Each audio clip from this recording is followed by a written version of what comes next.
Assalamu alaikum everyone. This is Sani Shabir from Digital Psyche. Welcome back to our channel. Our today's topic is regression. So let's begin our video. सबसे पहले हम लोग देख लेते हैं कि regression क्या होता है. Regression is a dependence of one variable on the other variable. कि एक variable जो है वो दूसरे पे depend कर रहा होता है. हम उनकी dependence एक दूसरे पे देखते हैं कि कितनी डिग्री पे डिपेंड कर रहे हैं. जैसे कि नीचे आप देख रहे हैं इक्वेशन लिखी हुई है y is equal to a plus B x. इसमें दो वेरिएबल्स है x और y और दो कॉन्स्टेंट्स हैं a और b. इस इक्वेशन की मदद से हम लोग देखेंगे कि y की डिपेंडेंस x पे कितनी है. और अब हम देखते हैं कि types of variables. There basically two types of variables. अभी मैंने आपको बताया x और y वेरिएबल हैं. इसमें अब टाइप्स कैसे आ गई. एक है डिपेंडेंट वेरिएबल हमारे पास जो कि y था इस इक्वेशन में, और दूसरा है इंडिपेंडेंट वेरिएबल जो कि इधर हमारे पास x है. इस इक्वेशन में अगर आप देख रहे हैं जैसे कि y है वो तो डिपेंड कर रहा है ना. y की वैल्यू डिपेंड करेगी कि x की वैल्यू क्या है, लेकिन x की वैल्यू y पे डिपेंड नहीं करी. और इसी तरीके से अगर हम लोग x को हम लोग एज ए डिपेंडेंट वेरिएबल देख लेंगे तो वो जो है वो y की वैल्यू पे डिपेंड करेगा. तो इधर ज़रूरी नहीं है कि x ही है तो वो डिपेंडेंट वेरिएबल इंडिपेंडेंट है, और y है तो वो डिपेंडेंट वेरिएबल है. ये वेरी भी कर सकते हैं, चेंज भी कर सकते हैं लाइन के अकॉर्डिंग. तो बेसिकली डिपेंडेंट वेरिएबल वो है जिसकी वैल्यू दूसरा जो वेरिएबल है उस पर डिपेंड कर रही है. सही है, वो हमारे पास डिपेंडेंट वेरिएबल है. और इंडिपेंडेंट वेरिएबल की उसकी वैल्यू पे इफेक्ट नहीं पड़ा दूसरे की वैल्यू की वजह से. जैसे कि पिछले इक्वेशन में x की वैल्यू को कोई फ़र्क नहीं पड़ रहा था y की वैल्यू से, लेकिन y को जो है वो x की वैल्यू की वजह से इफेक्ट हो रहा था. Then we have type of regression. There are basically three types of regression: simple regression, multiple regression, and linear regression. Let's start with simple regression. Simple regression is where one variable depends on other variable. Like जैसे कि आप देख ले heater किस पे depend करता है. Heater की जो हीट है वो किस पे डिपेंड कर रही होती है. गैस पे, अमाउंट ऑफ गैस. अगर गैस का प्रेशर लो है तो हमारा हीटर जो है वो उसकी हीट बहुत ज़्यादा नहीं होगी. सही है. इधर हमारे पास टू वेरिएबल्स है, एक है हीटर और एक है गैस. गैस डिपेंड नहीं करी. गैस जो है वो इंडिपेंडेंट वेरिएबल है, और हीटर जो है वो डिपेंडेंट वेरिएबल है क्योंकि वो गैस पे डिपेंड कर रहा है. Second type is multiple regression. Multiple regression वो होती है जिसमें दो या दो से ज़्यादा वेरिएबल जो हैं वो किसी और वेरिएबल पे डिपेंड कर रहे हों. जैसे कि आपके घर में जितनी भी इलेक्ट्रिक अप्लाइंसेस हैं, जैसे कि एक रूम में फ़ैन है, बल्ब है, ये सब किस पे डिपेंड कर रहे हैं. इलेक्ट्रिसिटी पे. तो हमारे पास इधर डिपेंडेंट वेरिएबल्स जो हैं वो दो हैं. एक फ़ैन हो गया, बल्ब हो गया, और इंडिपेंडेंट क्या है, इलेक्ट्रिसिटी है. तो एक और एग्जांपल हम लोग ले लें, जैसे कि कार्स हैं. कार्स डिफरेंट टाइप की होती हैं. मतलब जो भी मूविंग व्हीकल्स है, जैसे कार्स ले लें, बसेस ले लें, ट्रांसपोर्ट के जो भी मीन्स है वो किस पे डिपेंड कर रहे हैं. वो सब कुछ पेट्रोलियम पे डिपेंड कर रहे हैं जो उनके अंदर डाला जाता है. इसमें व्हीकल्स हमारे पास क्या होंगे, डिपेंडेंट वेरिएबल्स, और हमारे पास पेट्रोलियम क्या हो गया, इंडिपेंडेंट वेरिएबल. सही है. तो ये हमारे पास बेस्ट एग्जांपल्स हैं मल्टीपल रिग्रेशन की. Next is linear regression. Linear regression में भी हमारे पास दो वेरिएबल्स होते हैं जो एक दूसरे पे डिपेंड करते हैं, बट डिफरेंस क्या होता है कि वो एक खास अमाउंट पे डिपेंड करते हैं. जैसे कि एक कोई आइटम है, उसकी प्राइस बढ़ रही है. जब उसकी प्राइस बढ़ेगी तो उसकी डिमांड जो होगी वो डिक्रीज़ हो जाएगी. अब साइड पे जो ग्राफ बना हुआ है इसी तरीके का उसका ग्राफ बनेगा. अब जैसे इधर हम लोगों ने एग्जांपल करंट और वोल्टेज की ली हुई है. अगर हम लोग इंक्रीज़ इन प्राइस और डिमांड की ले लें तो उसका ग्राफ भी इसी तरीके से बनेगा. और अगर नॉन लीनियर आप बोले तो नॉन लीनियर का स्ट्रेट लाइन वाला ग्राफ नहीं बनेगा. वो इरेगुलर लाइन होगी या कर्व हो सकता है, कुछ भी हो सकता है, लेकिन वो स्ट्रेट लाइन नहीं होगा graph. Okay, so next we have is simple linear regression model. ये हमारे पास कैसे बनता है, इसका फॉर्मूला है y is equals to alpha plus beta x plus epsilon. इसमें y क्या है, डिपेंडेंट वेरिएबल, और x क्या है, इंडिपेंडेंट वेरिएबल, और अल्फ़ा क्या है, alpha is intercept on y axis, और एप्सिलॉन हमारे पास क्या है, एरर कंपोनेंट, और बीटा हमारे पास रह गया. बीटा क्या है, हमारे पास रिग्रेशन कोफिशिएंट या कोफिशिएंट ऑफ रिग्रेशन. सही है. तो ये फार्मूला है एक सिंपल लीनियर रिग्रेशन मॉडल को फाइंड करने का. Then we have some assumptions about that formula. One is observations are selected dependent or independent. सबसे पहले तो हम लोग observation select कर लेते हैं कि ये dependent होगी या independent होगी.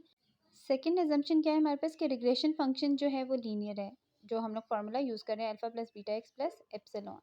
Third is expected value of error term. Error term कौन सी थी, epsilon. तो expected value of epsilon is equals to 0. Fourth assumption is variance of error term यानी कि एप्सिलॉन इज कांस्टेंट। अब इधर कांस्टेंट हम लोग कौन सा इंट्रोड्यूस करा रहे हैं, sigma square. Next assumption we have is error terms are independent of each other, यानी कि जितनी भी error terms हम लोग ले रहे हैं वो एक दूसरे पे इफेक्ट नहीं डालेंगे। जैसे कि हम लोग कहते हैं expected value of epsilon is equal to zero, तब expected value of two epsilon ले लिया, यानी एप्सिलॉन वन और एप्सिलॉन टू ले लिया, तब भी वो जीरो ही होगी। अच्छा जी, फिर कह रहे हैं error term in x are also zero, यानी एरर टर्म के साथ एक्स मल्टीप्लाई हो रहा है, यानी एप्सिलॉन के साथ एक्स मल्टीप्लाई हो रहा है, फिर भी उसकी एक्सपेक्टेड वैल्यू जीरो ही रहेगी। Then we have method of least square. The method of least square क्या होता है? It consists of determining of value of unknown parameters. जो हमारे पास unknown parameters होते हैं, जैसे उसमें a और b था, इसमें भी वही है, तो वो हम लोग उनकी वैल्यूज फाइंड करते हैं, जो कि क्या करते हैं, that minimises sum of square of residual which is denoted by SSR. SSR क्या है हमारे पास, sum of square of residuals which is equals to summation yi minus y hat का whole का square, और इसमें y hat क्या है हमारे पास, y hat is a plus bx, जो हमने पीछे भी पढ़ा था, ठीक है। इधर अब हम लोगों ने, अभी मैंने जैसे बताया कि हम लोग अननोन पैरामीटर्स को सबसे पहले डिटरमिन करते, तो अननोन पैरामीटर्स क्या थे, a और b, तो वो हम लोग कैसे फाइंड करेंगे, तो b की वैल्यू हम लोग फाइंड करेंगे, b is equals to n into summation x Y minus summation x into summation Y divided by n summation x का स्क्वायर माइनस समेशन एक्स का होल स्क्वायर, यानी समेशन एक्स लिया और फिर उसका स्क्वायर लिया, होल का स्क्वायर, ठीक है। फिर ए फाइंड करने का फॉर्मूला हमारे पास क्या है, a is equals to summation Y minus b into summation x over n. N हमारे पास क्या है, नंबर ऑफ वैल्यूज या नंबर ऑफ टर्म्स, ठीक है। रेंज क्या है, जो मेथड ऑफ लीस्ट स्क्वायर में हम लोग फाइंड कर रहे हैं उसकी रेंज क्या है, minus infinity to positive infinity है। ऑलवेज रिमेंबर दिस, अगर आपकी इस रेंज से आउट हो रहा है तो फिर आपका जो है वो इसमें इंक्लूड नहीं होगा, आपका आंसर गलत आ रहा है। फिर है जी रिग्रेशन लाइन, हमारे पास दो तरह की रिग्रेशन लाइंस होती हैं, एक होती है वाई ऑन एक्स और एक होती है एक्स ऑन वाई। जो वाई ऑन एक्स होती है वो होती है y is equals to a plus B x, जो हम लोगों ने स्टार्ट में भी पढ़ी है, और दूसरी होती है एक्स ऑन वाई, जो जिसका फॉर्मूला क्या होता है, x is equals to C plus D y, सही है। Let's see one example. इस एग्जांपल में हमें दिया गया है computer speed depends upon processor, यानी कंप्यूटर स्पीड दी गई है y और प्रोसेसर स्पीड दी गई है x, और सीरियल नंबर 1 to 6 है, यानी n इक्वल्स टू 6 है हमारे पास।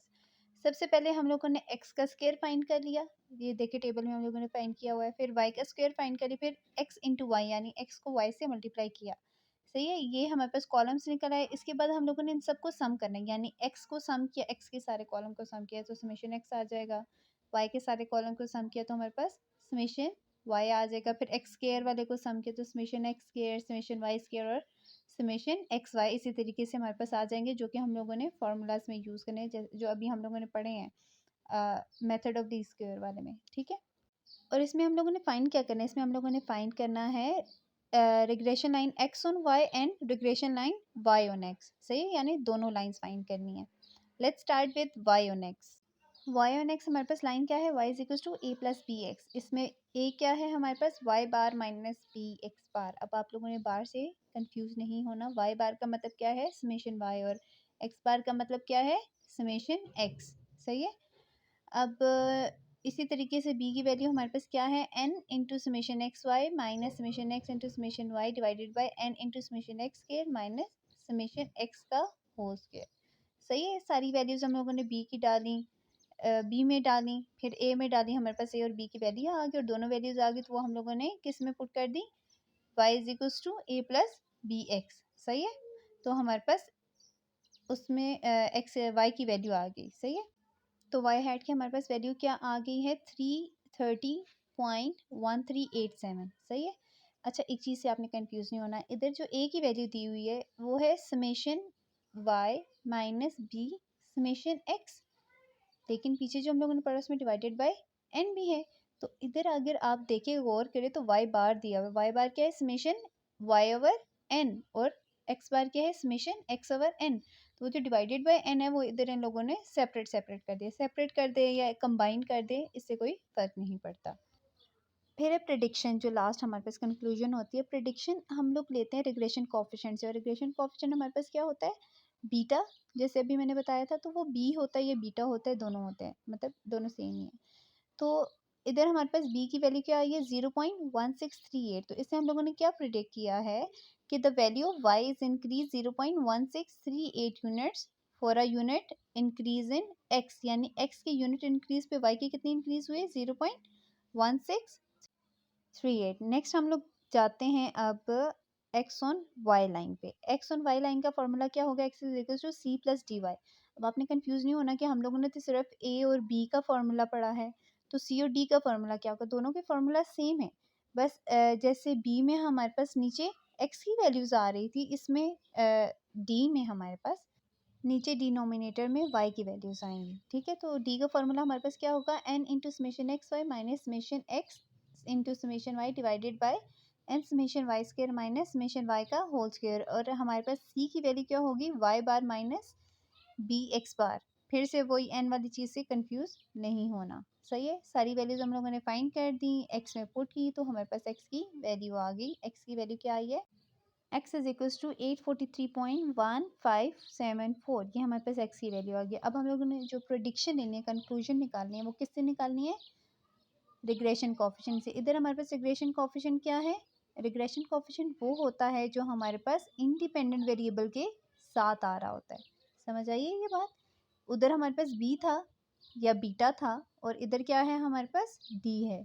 सही है, तो हमारे पास रिग्रेशन कोफिशिएंट d क्या आ रही है, इसकी value d is equals to 1.7241। ये हमारे पास आ गया। तो ये हमें क्या बता रही है कि the value of x is increased 1.7241 units for a unit increase in y, यानी y का एक यूनिट इंक्रीज होगा तो x का कितना इंक्रीज होगा, 1.7241। सही हो गया। और y ओरिजिनली था क्या हमारे पास, y था कंप्यूटर स्पीड, और x क्या था, प्रोसेसर स्पीड। यानी कि कंप्यूटर की स्पीड अगर एक यूनिट बढ़ी है तो प्रोसेसर की स्पीड 1.7241 बढ़ेगी। सही है। एक चीज़ जो हम लोगों ने पढ़ी थी कि इसकी रेंज क्या होती है, minus infinity to positive infinity. अब आप x और y की वैल्यूज़ देखिए, दोनों पॉजिटिव इन्फिनिटी से माइनस इन्फिनिटी के दरमियान ही आई है ना। ठीक है, तो इसका मतलब हमारा आंसर ठीक है। अच्छा जी, एक और टर्म जो हम लोग रिग्रेशन एनालिसिस में पढ़ते हैं, रिग्रेशन पढ़ते वक्त पढ़ते हैं स्टैट्स में, वो है स्कैटर डायग्राम। स्कैटर डायग्राम क्या होती है हमारे पास, तो जी स्कैटर डायग्राम हमारे पास होती है graphical picture of sample data. जो हमारे पास सैम्पल डाटा होता है, अनसॉर्टेड डाटा होता है, उसकी graphical picture. Consider a random sample of N pair of observation. N pair of observation का हम लोगों ने रैंडम जो है डेटा ले लिया है। वो क्या है हमारे पास, x1 y1 x2 y2 up to so on to x n y n, ये हम लोगों ने डेटा ले लिया है। फिर हम लोगों ने इन पॉइंट्स को जो है वो ग्राफ पेपर पे प्लॉट करना है with taking a independent variable on x axis and dependent variable on y axis. और फिर हम लोगों ने जो इसकी ग्राफिकल पिक्चर बनाई है उसे हम लोग कहते हैं स्कैटर डायग्राम। अच्छा जी, स्कैटर डायग्राम हम लोग बनाते क्यों हैं, ये हम लोग इसलिए बनाते हैं क्योंकि ये हमें हेल्प करती है जज करने में रिलेशन या फिर रिग्रेशन जिसे हम लोग कहते हैं। जो हमारे पास डेटा होता है वो पॉजिटिव रिग्रेशन आ रही है या नेगेटिव रिग्रेशन आ रही है, ये हम लोग स्कैटर डायग्राम की मदद से देखते हैं। These are the scatter diagrams. इसमें आप पॉजिटिव रिलेशनशिप मतलब हमारे पास रिग्रेशन, ठीक है, पॉजिटिव रिग्रेशन वाली जो देखें, इसमें हमारे पास जीरो से ऑनवर्ड स्ट्रेट लाइन के तौर पे जा रहे हैं, ये हमारे पास जो डॉट्स हैं स्कैटर डायग्राम के। फिर नेगेटिव में हमारे पास y से x की तरफ आ रही है स्लोप।